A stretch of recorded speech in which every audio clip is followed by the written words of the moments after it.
Hello, everybody, and welcome back for another exciting episode of the Grief Let's Talk About It podcast. I am Tony Lynch. I am the host of this podcast. And you guys already know we are your number one podcast for bringing you stories around death, dying, and grief, and all the amazing people who are out here doing amazing work and all the messiness in between.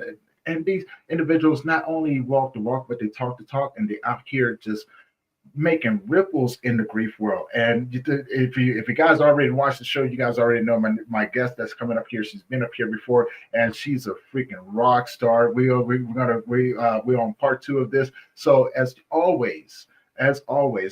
you have not already, do me a favor. Head on over to their YouTube channel, hit that subscribe button, hit that bell notification so you'll be notified every time that we drop a new episode. Now, if you guys was on here the first time that she was up here, you guys already know what she's all about, and she's out here doing it, man.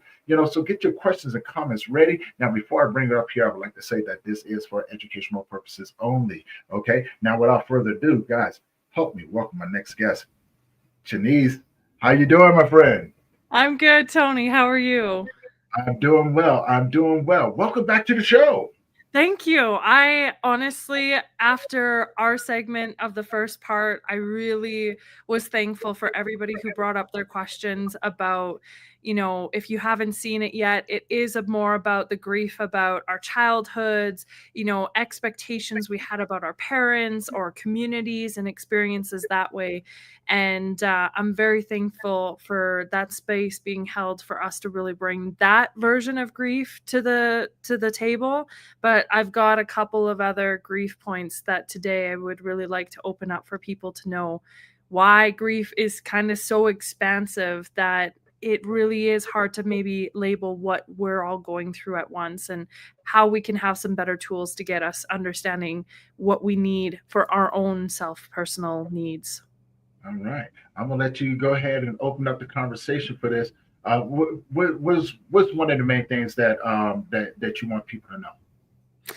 Well, I think the biggest thing when we're talking about this chapter of grief, when we do lose a loved one, we sometimes really struggle to find out who are we after loss is a part of our journey. And this could be loss of your job, this could be loss of your children, loss of our experiences for what our identity is in our culture, and then partnerships. But when we're going through that, I think we need to start giving ourselves a lot more grace to really sit and integrate. And sometimes what we've been hearing a lot lately is marinating through what really do we need to understand about this process of grief, because it's not happening upon us and against us. This journey of grief, I think, is sometimes bigger blessings and medicine at the further end of it, but it's sometimes hard for us to understand how does that actually come from the worst day of our life to now feeling like it's a blessing. It's a hard sometimes path for us to hike up that pretty big mountain to figure out what is that true connection to ourselves.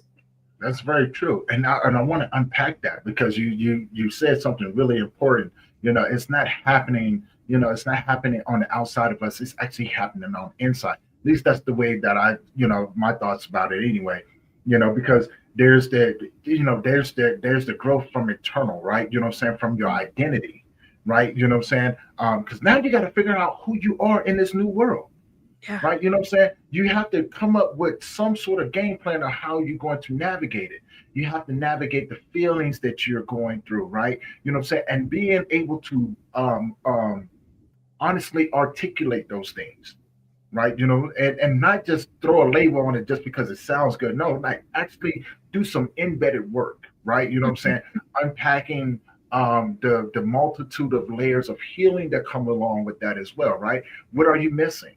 What other things have come up? Because now, if you have lost a job, you got to heal from that. If you've lost, if you lost your child, if you've lost your home, your car, you have to heal from those things, right? And come to a place of acknowledgement that the world that you live in is without these things.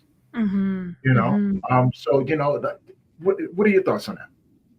Yeah, I think it's just a super nail on the head, because it's just that moment of understanding that a lot of us have a story that we identify and keep, and especially a part of the grief journey.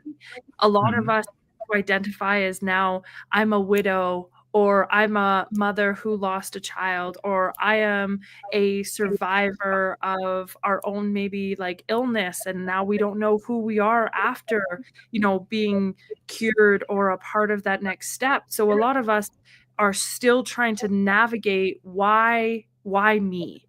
And I think we've talked about this before, is why not you? Because I think we get into our very big humanness experience here on this planet Earth, instead of understanding our sacredness for it. And that really brought me to my journey of us journeying through a miscarriage. And that was a journey that on the first Mother's Day after our loss, I really sat with that day, and I'm like, well, as much as I've been the supporter and helper and guide for a lot of other people's journeys, I had to come back and look at me and ask, what did I need out of this experience? Because societally, this day is, you are showing kind of like that Lion King moment that you have Simba, you have a baby, and now Mhm. you don't really have that being here to say that this is where I am a mother. Right. And a lot of that journey really took into understanding, like, I had to come back and know that this soul chose me to be their mom and my husband to be their dad for the journey that they needed, and that is the best thing I could do for them as a mom for that time, because a lot of these beings don't have a full life ahead of them. Maybe it is just knowing that they were truly loved and needed and wanted in those moments. So a lot of the words that we hear in society, we talk about miscarriage, we talk about loss of life, right? We sometimes don't realize how we're speaking that into the world, because it's Yeah. not that you failed. It's not that this was your fault in that aspect, right? Because a lot of people get caught up behind, did I do something wrong? Did I eat wrong? Did I do this? Sometimes that soul is just there specifically for their own purpose and mission. And us as parents really have to come back to this awareness that we don't own our children, that this is Right. where we are just the best guides for what they can journey and move forward to. So that was something we navigated. My husband and I, we both bought ourselves little Mother's Day and Father's Day, mementos and journeys. But it's not now I just live in this life being like, I don't have a motherhood journey, or I don't get to be a part of it. Grief in that zone, I'm very thankful for being chosen for that soul at this moment in time. And that's what gets to be a piece of my heart with them. And I love that, right? Because you're bringing up that side of it that a lot of people really may actually dismiss, right? And it's not to be dismissed.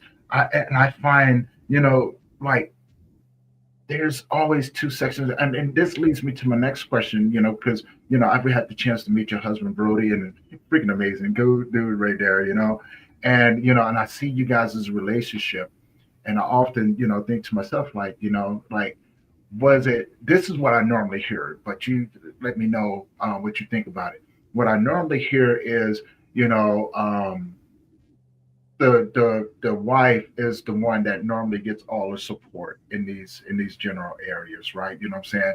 And the husband is left to sit off on the sidelines and deal with these things as well, because the misconception is that men don't think about those things, right?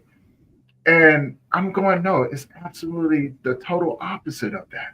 Mm-hmm. It's the total opposite of that. Men, we do feel these things, and now I'm gonna share my own personal experience. I have gone through miscarriages before, right? And I would tell you, Cheanise, it was probably one of the most disconnected moments I've ever had. Where Yeah. here I am looking at the girl that I was with, and I'm trying to show support, and everybody came out the woodworks for her. Mm-hmm. Where I was just sitting there and saying, "Oh, I got to do this," and I was just sitting there looking like, "Wow." and I had to walk off. I literally had to walk off because I didn't want to take away from it or anything like that. But it was such a huge disconnect. I want to say, um, Citrus Salon, Angela, how you doing, friend? How you doing today? Thank you for joining in and everything. Hopefully you enjoyed the conversation as well. So we got some people showing up on Instagram over here. If you have any questions or comments, you know what I'm saying, please put them in the comment section. We'll be sure to answer those as we go along. But yeah, what are your thoughts about that? Tony, thank you for bringing that up, because I think a lot of people don't sit with the household grief with it, because I grew up as a redneck farm kid. So I grew up butchering. I worked with animal health. We were farmers in that aspect of knowing, life and death situations, and grew up in that hunting mentality. So I understood what life and death and how that fertility journey was really going to come forward. But when that happened in our household, I remember looking at my husband's face after I was woken up really early in the morning with the pain, and then we lost the child, and I knew I was able to handle, this might be a little bit more gruesome or the layer with it, but I was able to handle the blood and the journey through what I was holding on. Yeah, And I just remember seeing my husband's face, and it was just a gut-wrenching moment for myself to really understand that I'm not going to be able to give him something that we've created together. And I remember us sitting there, and he was so attentive. He took care of me. He brought food. We went, and it was the craziest thing with our story. The next day was our very first ultrasound. mm, So it was just hard to, go into town and, knowing that this is a place that we have to keep walking and living those footsteps again to go to these places. It was a lot for me to just see that, how are people going to understand that I was the failure or I was the journeyer? And then that's where my husband had his conversations of like, uh, the same thing. I didn't really know how else to talk about it or to share this with each other, because it was just like we were happy, we were already in that lovey-dovey stage that we didn't say this out to the public yet. But we were our jokes of, hey mama, hey dad, those kinds of moments. But then now knowing that this isn't who we are, it was just kind of realizing, how can we support each other at this time? So we had those talks, we cried, we did a ceremony with our child, and knew that this was a soul that had its moment in time, but that we needed to respect and talk about it. And there was a couple of times that just the grief caught me off guard, because I know we've talked about it, we've journeyed through it, and that it would throw him off. So it was just knowing, how do we mutually work with that together, so it's not kind of disrespecting each other's journey of what they've been feeling. And yeah, it was kind of, sometimes I felt he was more shut off, but he was like, I just don't even know how to express or know how you are feeling, because it's just so much of an emotion so right. quickly that we don't know where we should navigate it. And I think communication and that safe space being held between each other is crucial. And that's our journey. I really get sometimes a little bit ticked when people are like, well, it's my child and it's my person. No, it's our journey, because that soul would have never happened if there was no egg and a sperm. So that's how that journey, I really feel, is important, to nurture each other through that, for sure. So I'm definitely glad that you brought that up, which actually, actually takes me to my next question. Right, this has been a topic going around. I want to get your thoughts on this. Inherited grief, right? Since we unpacking, what I'm saying, these multiple definitions of these multiple layers of grief, right? Trauma and mental health, inherited grief. This has been something that I've been just really diving into lately and wanting to understand more about it, because we talk about generational grief, right? You know what I'm saying? We talk about habitual grief. but no one really talks about inherited grief, like the grief that, you know what I'm saying, that we carry as human beings, you know what I'm saying, in our sperm or either in our womb, right? You know what I'm saying? That from previous things that have happened, and how does it affect the baby, you know what I'm saying, coming out into the world. And this is just my thoughts. When you have a baby that's already born into grief, Mm-hmm. changes them, right? Their behaviors and things like that, right? And I don't think that's discussed enough. Thank you, thank you, thank you, is what I can say for this beginning of this, because I would really like people to understand that this isn't about the ooga booga or the voodoo of our souls, because we are just like our own sponges. And I've worked with thousands of clients throughout this process of it. Mm-hmm. And a lot of people feel like, oh, my parents hate me, or I was a child out of wedlock, or there was a miscarriage before this other child was born. So what you're saying is exactly huge to talk about this underlying topic, because a lot of people don't realize that our bodies contain a lot of those emotional um, kind of identities as it comes in. So a lot of people are like, why is that person just always sad? Well, it's because part of their co-creation environment maybe wasn't the healthiest that it could be for that child to come into. So when you talk about like grief in the womb, we don't realize that when you have had sexual assaults, feeling that you are negative about your body self-image, working through how you take care of your body, working on what did your menstrual cycles or those ways that you felt that you were as a woman, your identity as that, really may hold a lot of grief. So if you had a grandmother that was shunned and used only as kind of a birthing heir, and knowing that that was something that she just hated her body, you were already in her womb at that time as those developing systems are happening. So that carries down in those generations, knowing that this is something that you have to start working through. Do you hate your body? Do you struggle with what happened to you in your story of your assaults or families or marriages that weren't really the healthiest for you to deal with? And that is crucial. And then it comes back into men as well. Men are asking to be the protectors of the households. Did your dad leave you and feel like you didn't learn how to be a real man? What was your sexual orientation and ability to learn about yourself and your autonomy? Did you feel like you were shamed? Did you have sexual assault that now you brought children into this world that you didn't know if you could protect or take care of? Addictions that come into both women and female and men as well, right? Like, so Mm-hmm. many of these layers are just trying to numb away how much we are feeling, but grief is supposed to be felt. And that could be yelled, that could be written, that could be punching bags. Like, grief is its own identity sometimes, Mm-hmm. that you have to validate and work it with, like if it was a little child, knowing that you get down to its level and you start to acknowledge and asking it questions so you can start understanding what's really going on.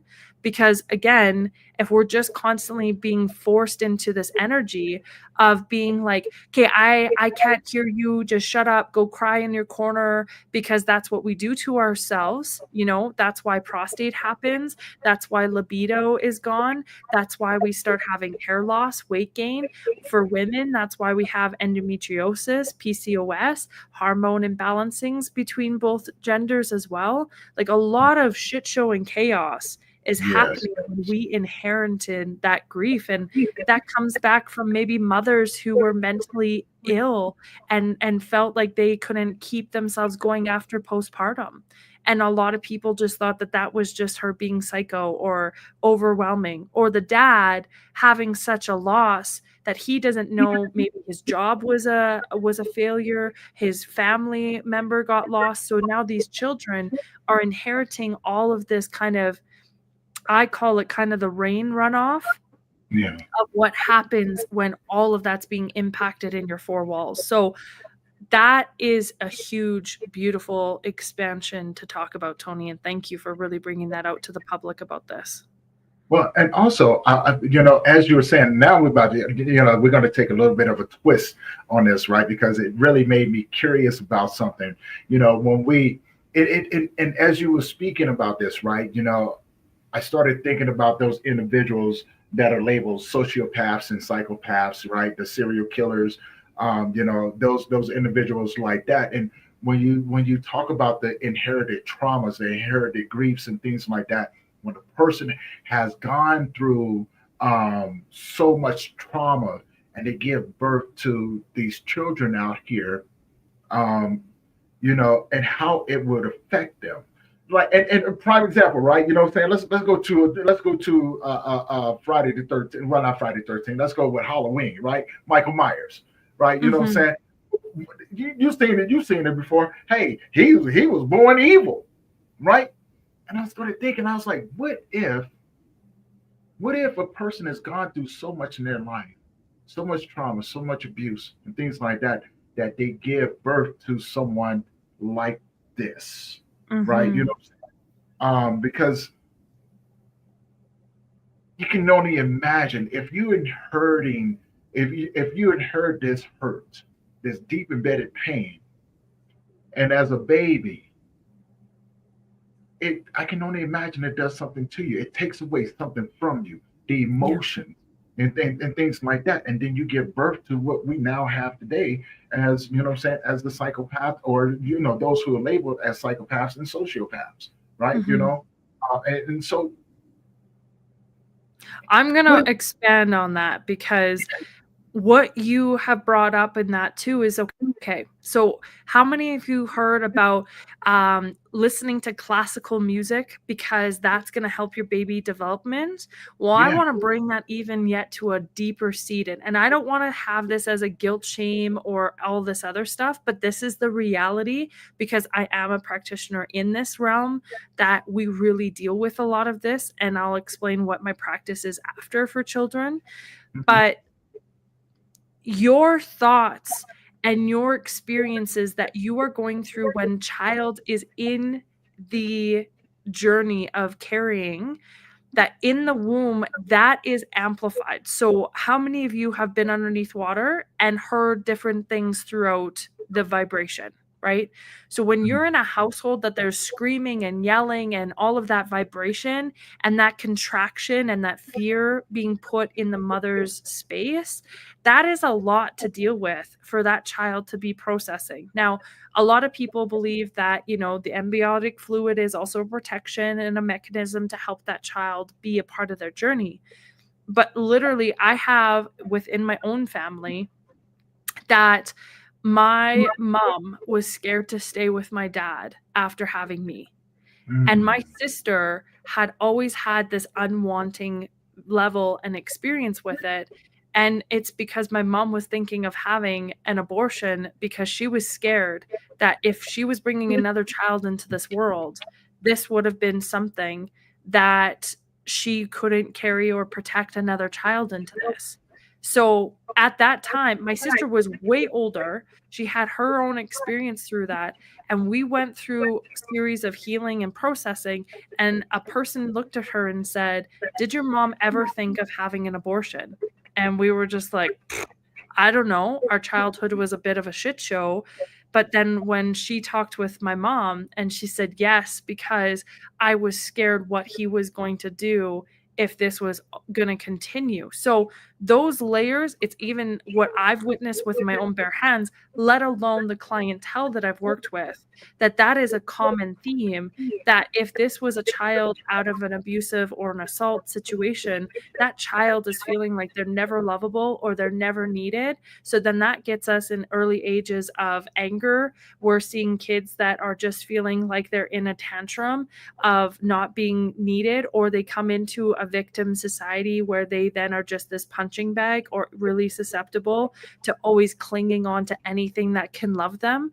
And then we get into the addictions. Then we get into lifestyles and patterns that start to kind of lead us through finding where does love exist. Because with grief and love, they're all within the same sister and brotherhood, because it's once you are loving so much, you will have deeper grief. If you have a lot of grief, it's because you love so much. So it's a constant scale that we're working with it. So that really happens in a lot of that space.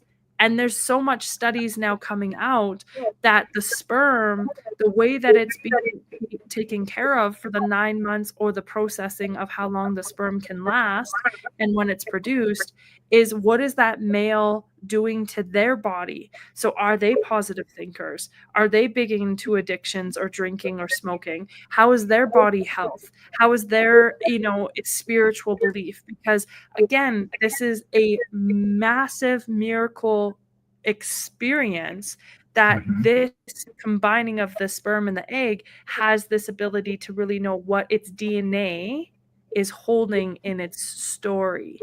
And that's why I am a family constellation practitioner. And what that is that we look at your family lineage and we see where was the tragedy, where was the chaos, where was the pain, so that we can understand that that can be released and let go. And you don't ever have to deal with that again, because everything that we deal with is just looking for validation, period. It's simple. And that leads me to my next question, because as you were speaking about that, I was thinking about, shared grief.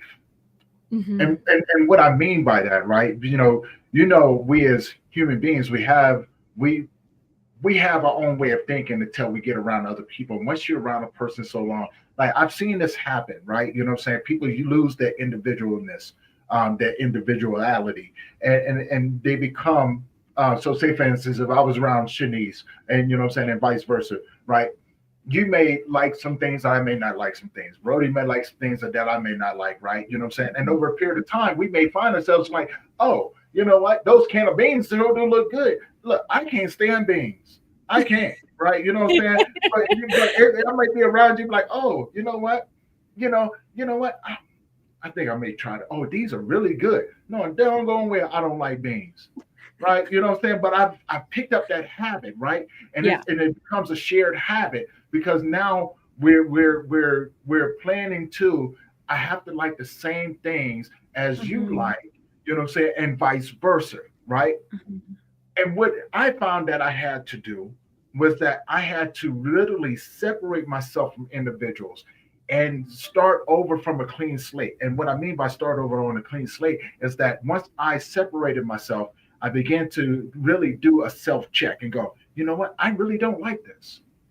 I really don't like this. What did this thing? And so this is part of the healing journey. I had to figure out what these things are. You know what? This is such and such. I don't even like these things.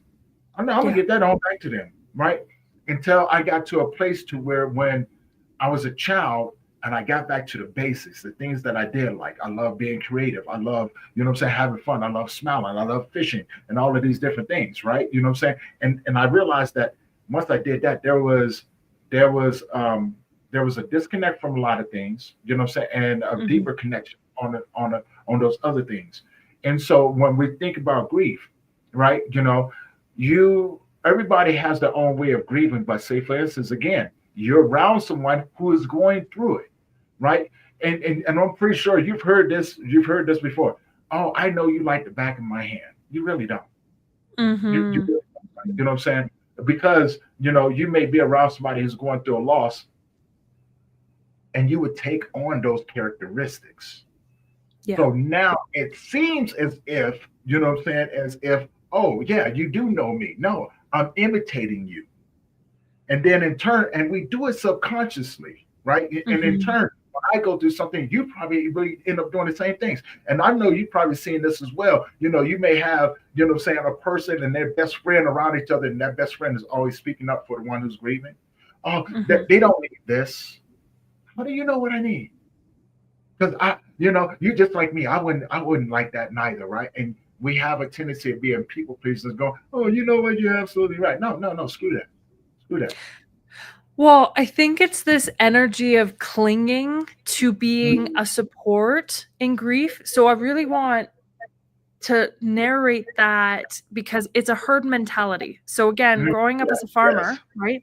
I'll watch herds. I'll see what's going around in that household and I'll see, I know what's going on here now. We see Yeah, yeah. somebody feeling inadequate on how they're trying to support their partner or a sibling or a family member or whatever the case is, and or a coworker.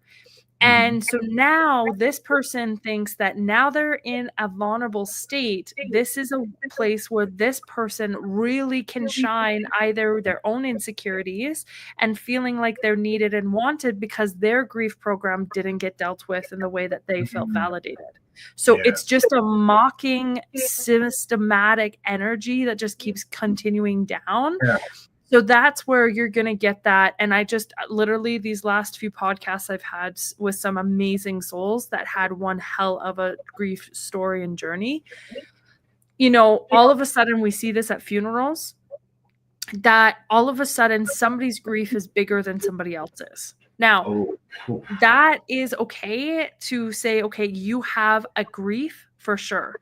But when we start to have this hierarchy, knowing that I have a bigger grief than this other person, that's where shit hits the fan. You And already know it. Yeah. right. Mm.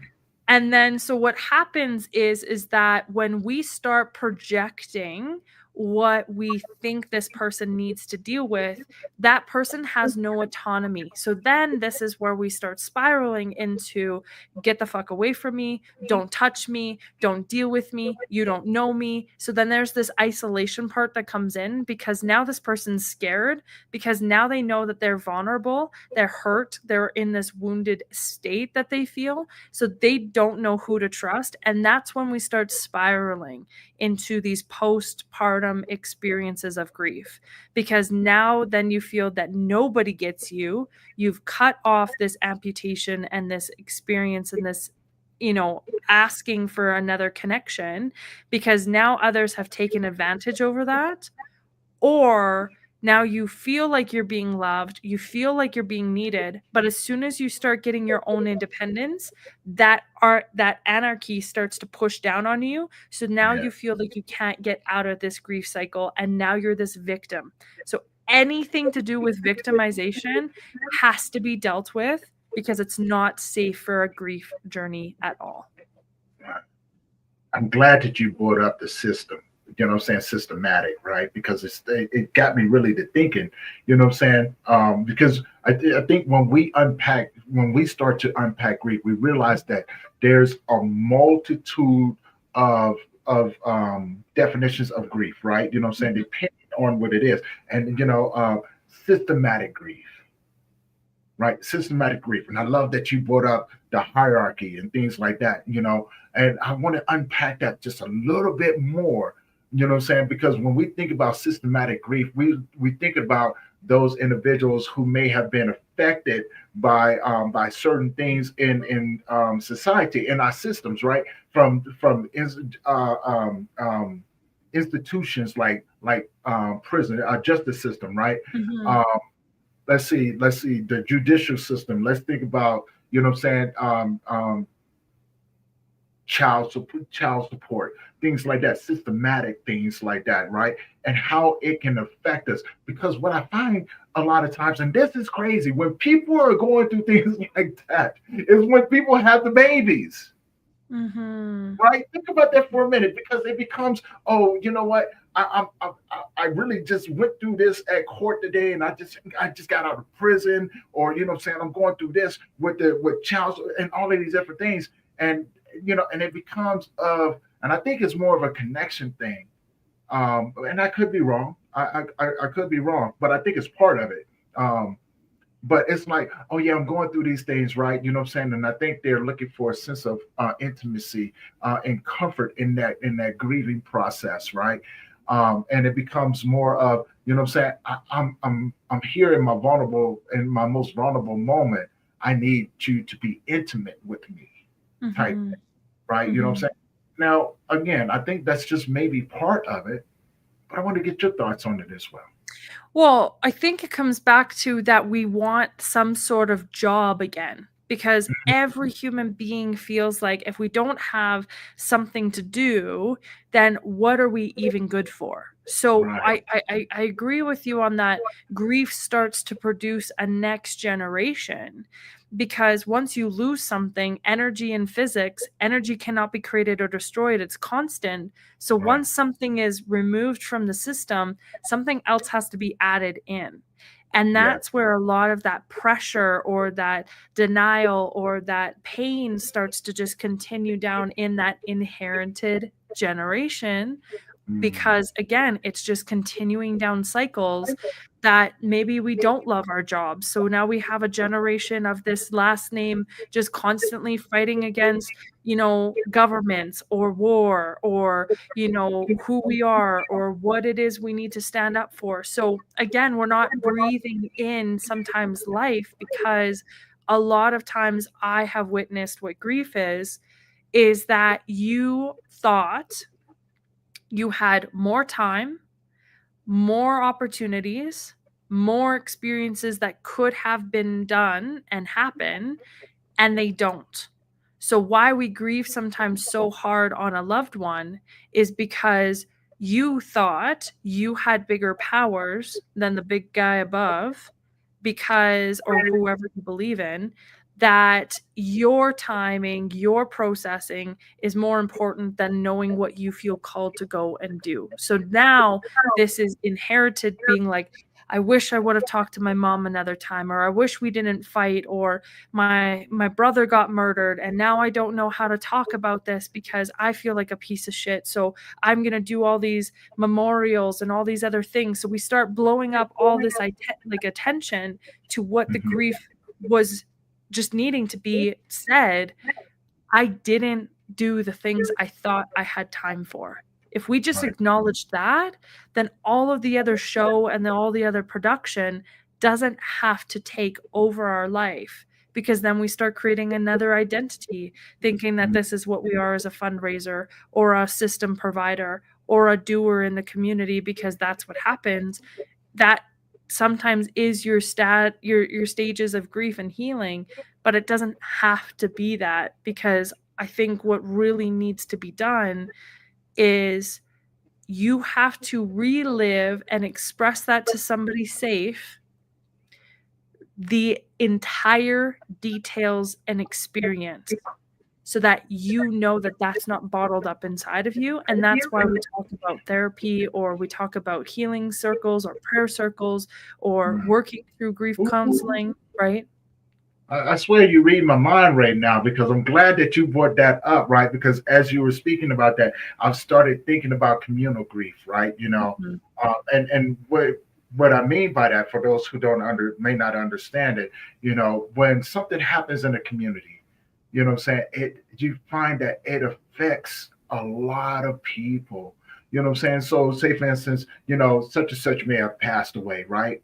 Mhm. And they've had such an impact in the community that everybody in the community, households and things like that, their community is real quiet. And Mhm. they're grieving the loss of this individual individually, but you know what I'm saying? They're individually, but they're doing it together, Yeah. right? What are your thoughts on that? So I have two stories I'd like to share. One Yeah. mirrors both of the other, but I'll start with the one that was the most recent. I had a community member from back home that she passed away in her sleep. And I know this family very well. She was a TA in our school system and was a huge advocate and person for the whole entire community. Like that funeral, I couldn't go to that at that time. But her funeral was literally packed in all of the hall, all of the churches, all the experiences of that, because of that's how much she was a light, a love to the whole community that way. Mhm. What happens when we deal with communal grieving like that is that a lot of people don't know how to compare their emotions to the family that lost the family member, Right. or to the child that she impacted, because she was pretty much like a mom to those other children, right? Mhm.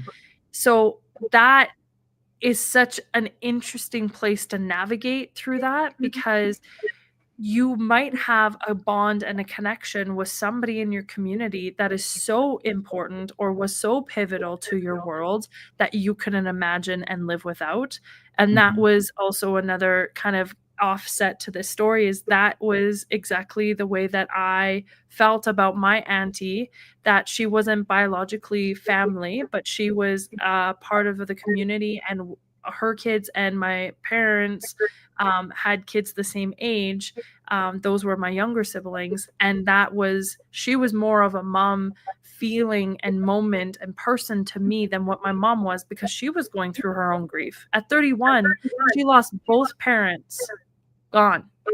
No Yeah. more other sibling, no more sibling support, no more family support. She was on her own in a toxic relationship, that she was grieving that she's losing her husband, because he felt like that was a connection to her dad, that Mhm. he felt that was love, and that was a better version of our family. It was amazing. We were getting out of those trenches. When they left, that shut down everything.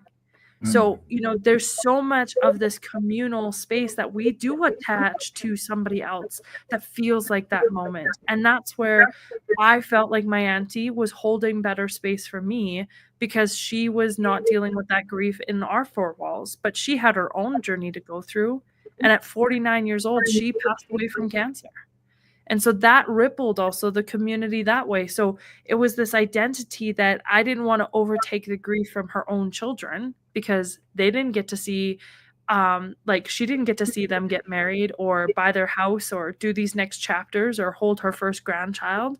Mhm. Those are things that will never be able to be there. But I was grieving as a person that she didn't get to see me pick out my wedding dress. She didn't get to see me have that conversation to say we lost our first child. Like, those are things that you come back into all of these events, that that communal experience was so much of an impact that it was tough for a lot of people to understand how do they place their grief in front of others. And I think the the blanket statement for grief that way, it's what you are experiencing, and that is okay. Not to be put in front of somebody else, I think that just totally demolishes so much of people's journeys, because now they're just packing that shit in and feeling like an atomic bomb. So when either they lose their job, or a pet is lost, or something does happen to one of their family members, they just break down like an entire popsicle stick project, because now all of that has just unraveled, because there was no more glue to their foundation of how we've seen that impact of that beginning grief was just bottled up, bottled up, bottled up until we go kapow. Yeah. And again, you must be reading my mind because as you were saying that, I was thinking about compacted grief, right? You know what I'm Mhm. saying? And I think you put a really beautiful definition to that. For those who don't understand, Cheanise just explained it. She just explained it perfectly. It's when you have had so many losses that the grief is just compacted within you, and then eventually it has nowhere else to go except for out. And I think that's where we have those most violent outbursts, or what I'm saying, we get that explosion of just, what I'm saying, I'm about to just wreck stuff, right? You know what I'm saying, Mhm. type of things like that. And and I love the fact again, you must be reading my mind because I'm like, that's a perfect segue. You know what I'm saying? You kind of got ahead of me on that one, but I got you. I'm following you. I'm with you. And so and I bring up these different things because these things aren't talked about, right? You know what I'm saying? Yeah. From habitual, shared, compacted, systematic, what I'm saying? We always think about the basics like disenfranchised, complex, let's see. a lot of other ones out there as well. You know what I'm saying? All the different types of grief, but we don't talk about those ones that truly affect us. And you know what I'm saying? And how do we deal with those things? Because we're too busy trying to mislabel them or trying Mm-hmm. to put them in the same category as other forms of grief, right? You know what I'm saying? And so I'm like, no, you have to be able to separate those things, but you have to be able to understand them as well. As you're going, so you know how to navigate them. But I think that's what I'm saying with you, Shanice, you have you do that, right? You know what I'm saying? You understand it and you know how to help other individuals navigate that. And that is awesome. That is freaking phenomenal, right? You know what I'm saying? You and Brody out there doing the doggone thing, but also I don't think people know that you do live streams on Facebook talking about certain things, right? You know what I'm saying? Mm-hmm. Tell people about that, because you know what I'm saying, and what it's called, right? You know what I'm saying? Because I think people go through it and they may see you be like, oh, we don't. No, tell these people, you know what I'm saying, what that is all about. Thank you. Well, and that's where the reason why I've learned to have this this view of grief is because those are the paths I've had to walk, and I have been the biggest atomic bomb to my own life after shit hit the fan of losing loved ones that are the most important pillars of our life. I've been through that anger and that F you to the world moment where being like, I don't believe in you, God. I don't believe in you, Creator. I believe that this is all so much bullshit and pain, and we're just here always in it. When I talk about these journeys, it's because I have been through it in myself. But Yeah. what I have allowed myself is that I'm not the soldier to that war that I'm trying to fight against, that I'm a warrior that witnessed what I seen through the trenches, but I Yeah. am willing to then hold that space. And that's why we've created the Niche Nation. We are based out here in Alberta, Canada. We are a mountain disconnect to reconnect location. We don't like to call it a facility or we own it, my husband and I, Brody, that we are stewards. And so this log, beautiful being of a place that we hold spaces so that we do hold you in our home and that we allow you to process out those conversations that you maybe can't have with your pastor or your siblings or your parents or your spouse until we can maybe find out some of those navigations and those tools. And like I said earlier, is that you need to find somebody that you can truly just look it in the face and just know that there's not going to be judgment of how they share the story, and just Mhm. let that fully be expressed and dealt with in a sitting. Because what happens is that we probably go in our communities and just start having little snippets here and there, right? And so those little broken puzzle pieces don't ever feel like we're put together. So that's why we keep thinking this grief journey is so stagnant or takes forever or it took over our Yeah. life. So that's why at the Niche Nation, we're really big about showing up with the whole cultural 360-degree experience. So you might have a ceremony or a sit down or just have a connection with the mountains and just finally feel like you're being heard, and knowing that this is a place that you can just let these emotions flow. And we teach you how to work with those tools and those experiences, and we really pride ourselves into knowing that you show up for who you are and you put out what you are wanting to get back, we will match that. We will show up for you equally.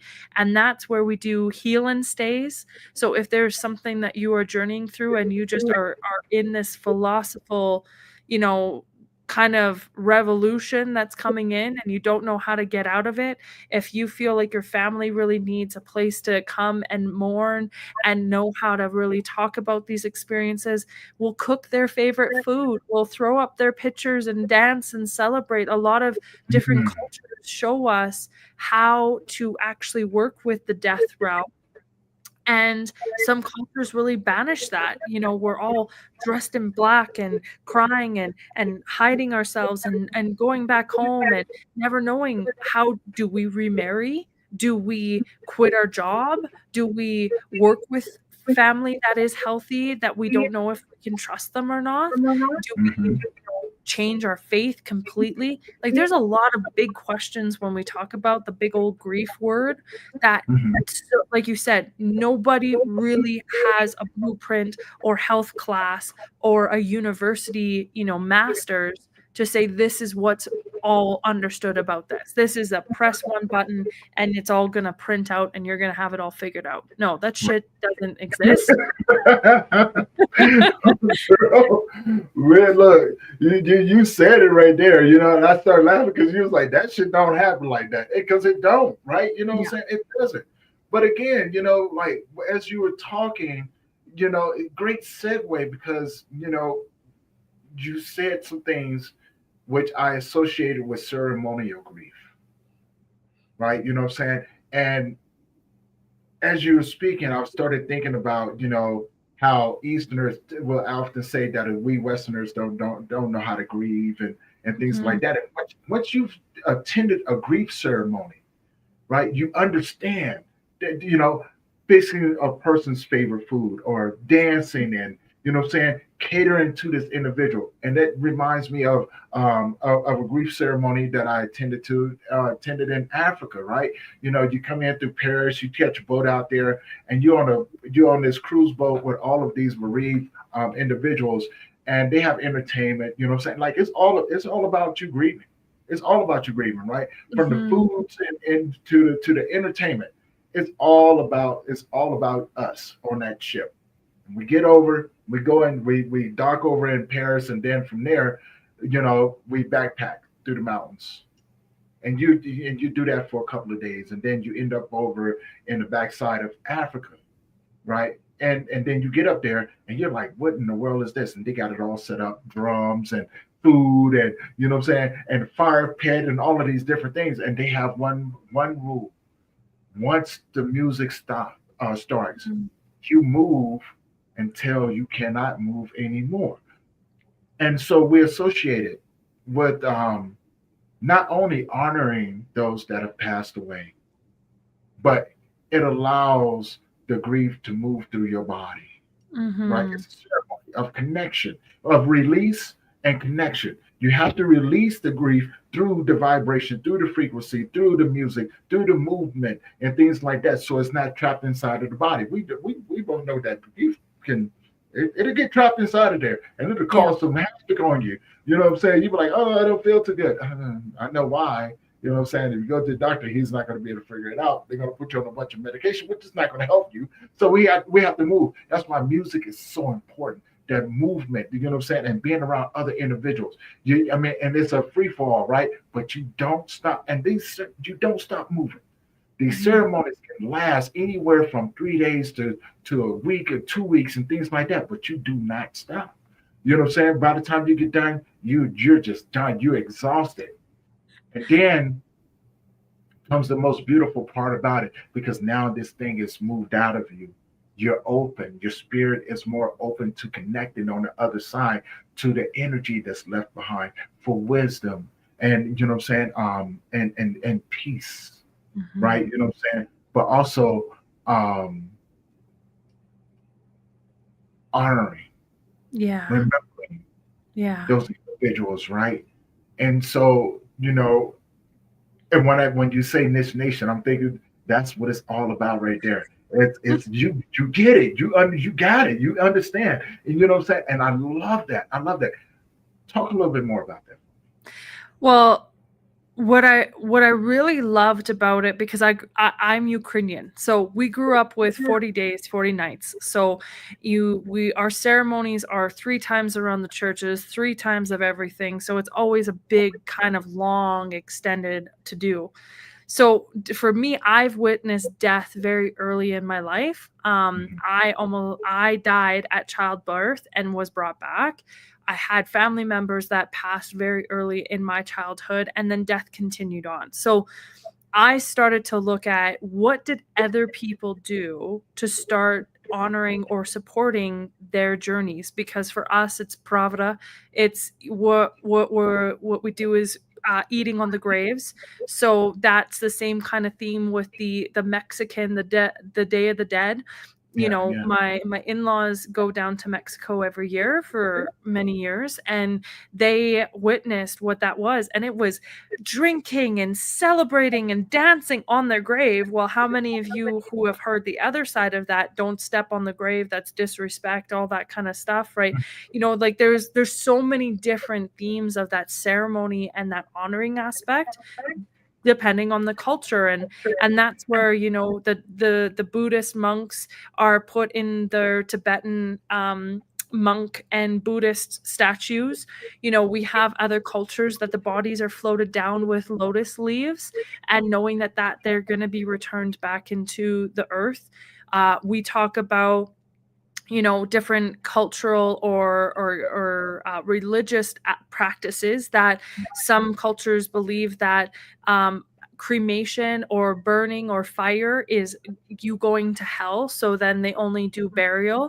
While other Viking cultures believe that it's the biggest honor to be in a fire bundle, and other cultures ask that you only go back into a cloth woven Celtic journey and buried back into the earth to be reconnected with the true mother. So, you know, like you said, our bodies.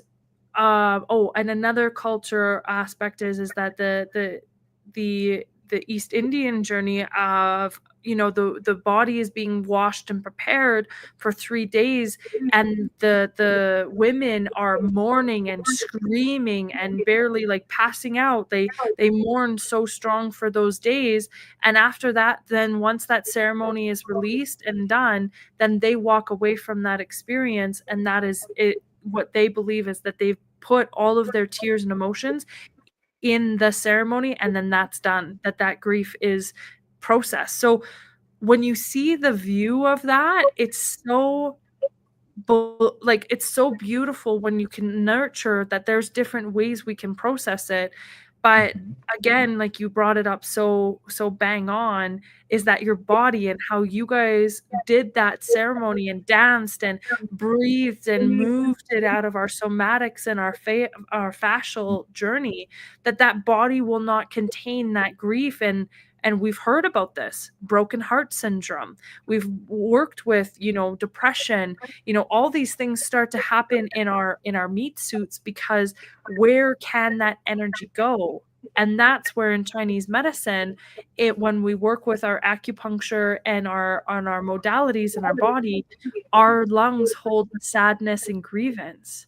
So when you think about it with COVID, all of that lungs and issues and the breathing is all the internal sadness and the issues that we held on to.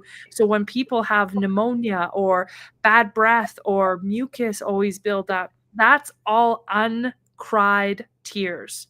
And if you want to learn more about that, definitely look at some of the books that talk about the body keeps the score. That I have a whole wall about what the body and each organism, organ, and process all hold in it, because there's meaning behind everything we have in our body. So, like you said, dancing and moving and breath work and oxygenating our brain gives it that ability, kind of like plaque. If we don't brush our teeth, it's the same thing with grief. If we're not brushing that plaque and that hurt and that pain, you're not going to have the abilities to maintain a good, healthy, strong teeth.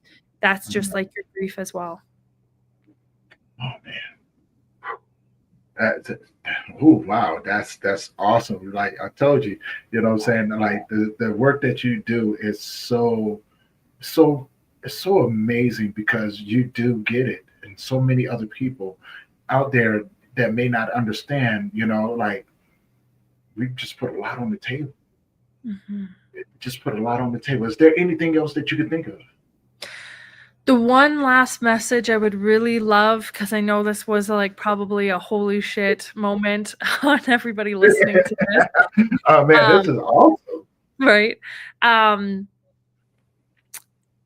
we don't have a crystal ball on when time or situations are going to happen. Mm-hmm. For what I have witnessed, what I have been a part of, I really ask that people start to open up the home to have better communications about grief or the way that you believe the afterlife.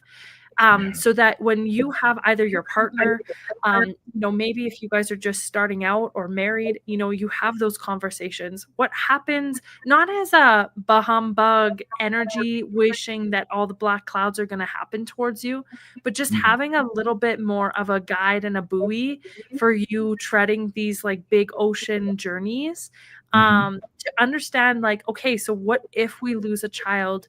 How can we maybe process this? If Yeah. I die, how can I want you to know that I don't like tuna sandwiches at my freaking funeral, so do not put those out there, right? Like, understand what are some things that if that is your end of life, and those that are um, those that are staying in this planet to be a part of presenting you, how would you like to be honored and respected? So a lot of people are done with funerals. A lot of people are in celebrations of life. Mhm. Some people don't even have open caskets. Some people do. It just really opening up that conversation behind a lot of this. Mhm.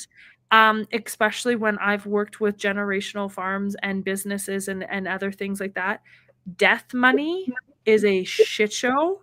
So you better have an understanding of how you want to designate and support, and maybe write some letters to those loved ones, especially if you've known that you're on a journey of illness and this is something that is starting to have an end date for you because there is cancer or there is already a diagnosis of your journey. Write letters, do videos, do voice memos, like have those little kind of memoirs or moments for people to come back and connect with, because that Mhm. really is such a those pieces, especially in my world, have been the biggest love and connection I can ever wish and dream for. So, really understanding that that's something important for you moving forward, that you get to kind of have that belief system again, to really respect that this is something you get to just know and take care of the details that maybe are very important to you, because a lot of people are like, "I'm scared that this Chiquita is gonna haunt my ass if I do this right or wrong," or things like that. We've had those moments where everybody's like, "I don't know if Uncle Bill's gonna really love this," right? So, if you can open up a bit of a dialogue for your households to really understand how that can be. Another part is like, are you willing to, give that person, understanding to remarry? Is that a journey that they can really talk about and know that they're okay to, move on from that path? Because I see that so many times that other environments and communities will start judging somebody after Yeah. maybe their household already dealt with it. So mind your own P's and Q's, ladies and gentlemen. Ooh, girl, look, you said it right there. Like sometimes it's okay to just leave people alone. Okay, you know what I'm Mhm. saying? Like just because you've done it, it doesn't mean that they have to do it the same way.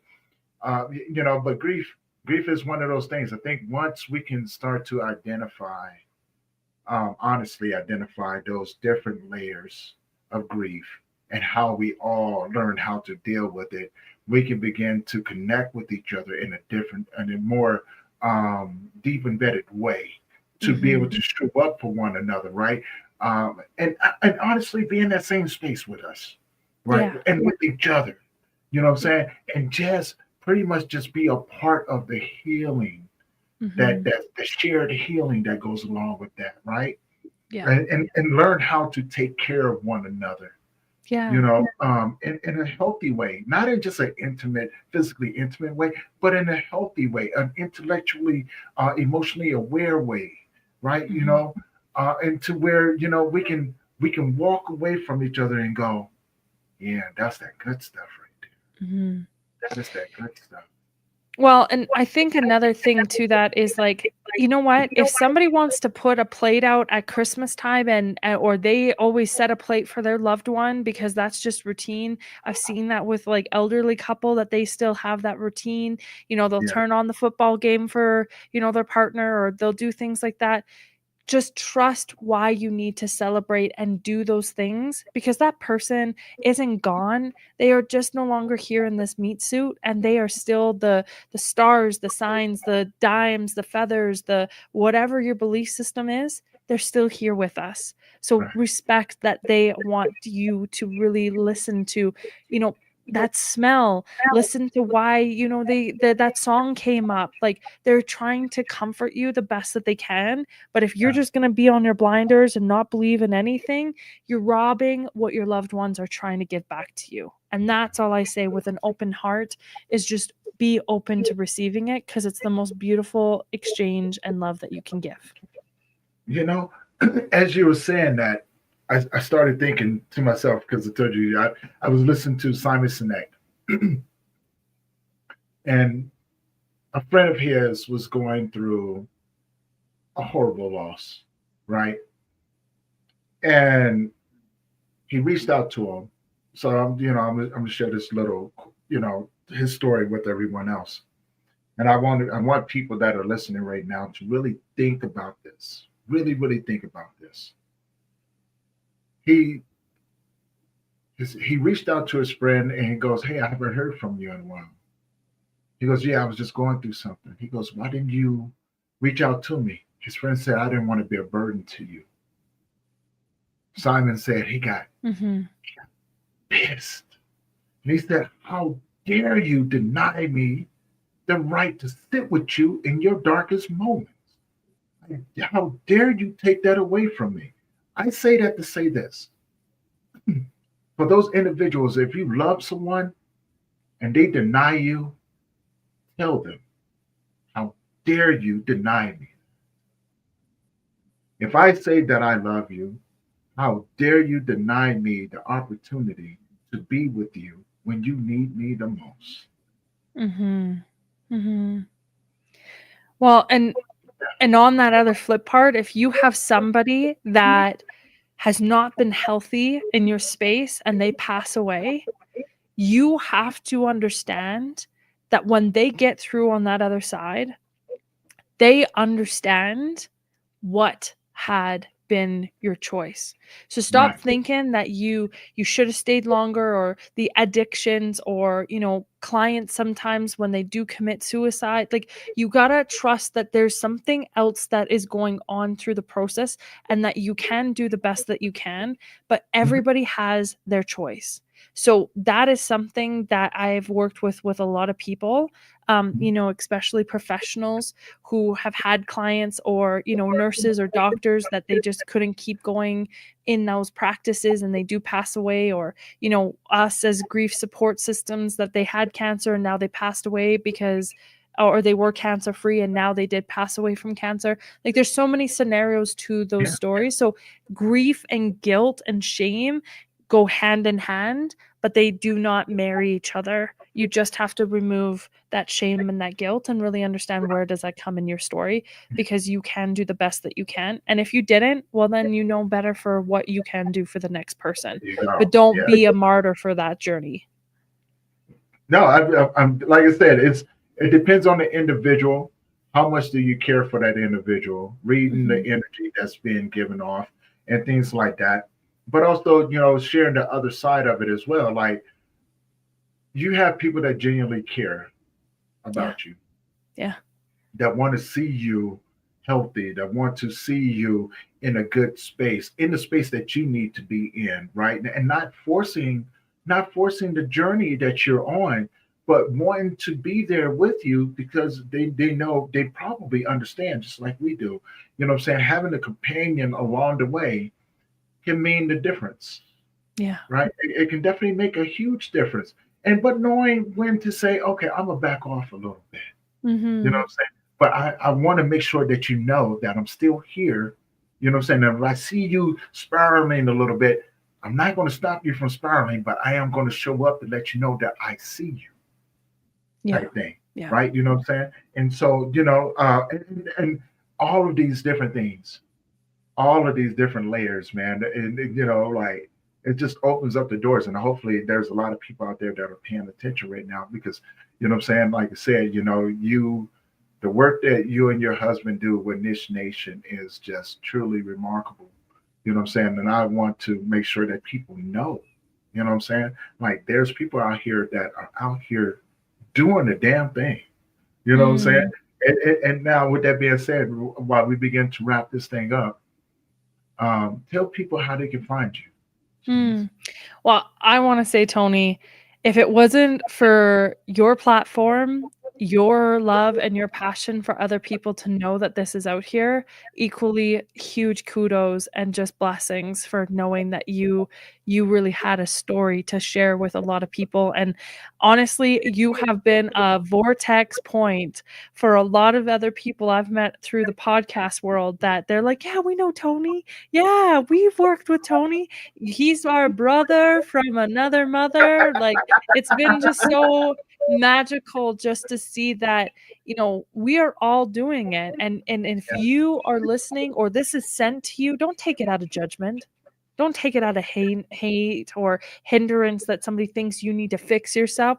Somebody loves you so flippin' much that they know that these are the things that they want to bring to your world. Maybe don't have the best ways to hear it or support it or understand it. And Mhm. that's why we want to just help those really navigate through that journey. So to definitely check us out on our website, www.thenichenation.com. If you don't put the, you're going to go to a Korean eyesight place. And then all my joke is that you just need a better vision. So thenichenation.com. And we are on Facebook. I have some stuff on Insta, but it's not really my hotspot. So Yeah. Facebook is a ton of stuff. If you're needing some accountability, we have a group called Shit or Get Off the Pot. Yeah. It's a free group. It's accountability group. So anything that you want to bring, it's not for gossip and other bullshit. I really am a pit bull for gatekeeping that. We're here to talk about our authentic journeys and stories. And if you really are feeling like this is something that you feel your heart really wants to connect more with me, I have a monthly membership program that we dive into topics, conversations, details, monthly updates, and working on family constellation work as well. So these are things that are all available on my website. I do have a pre-order for my book also. It's called The Rural Roots Healer. It's going to be coming out here soon. It's been a bit of a passion project because I do bring a lot, how you guys have heard bits of it today, is I do bring a lot of real, raw, uncut themes, events, stories, and memoirs of my life. So it has been a journey how to navigate that with community and family. But I really feel like I found more of that balance and that voice that I want to share with you, that it is real and it is raw. So it isn't a cup of tea for everybody kind of book, but that's okay. I just want to be that advocate for those that are journeying through your journey. And we do also retreats here at our facility, our home, our lodge at Rock Lake Earth Lodge. That's www.com. So those are things that you can come and book a tour, book family reunions, book a celebration of life here with us, and that we're literally in the mountains of our continental divide here in Alberta, Canada, and it's a place to low internet, wildlife everywhere, hiking, canoeing, fishing. Nature wants to take care of you too. So it doesn't have to be all wordsy and things. Maybe come out fishing, come out for a horseback ride. There's things like that we've got going on. And we really would love to have Tony out here. We're maybe going to have an in-person grief conference, meet and greet and VIP experience. So we can work on that for sure for you guys to come and witness. Yes, we're a little bit remote, but I promise you, once you figure out what this feels like for you, it's hard to tell everybody what that means to them. So we're here to hold that space. Know your loved ones care about you deeply, and know that it is your journey and you will be understood and heard You just got to trust you again. So thank you so much, Tony, for all of your love and your patience and your time and your deep diving content and connections and questions. Really makes this world spin around better, my brother. My sister, I can't do this without you guys, man. Together we make a difference. Together we 1000%. make that tsunami go out there, and if we hit those people that need to be washed up on here with us. You know what I'm saying? So we can give them what they need in order to develop their life jacket in this world of grief that we're experiencing. One more question before I let you go. What's your superpower this week? Oh, my superpower this week is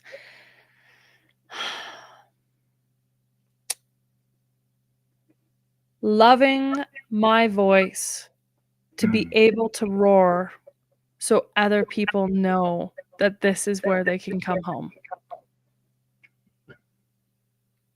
I love that.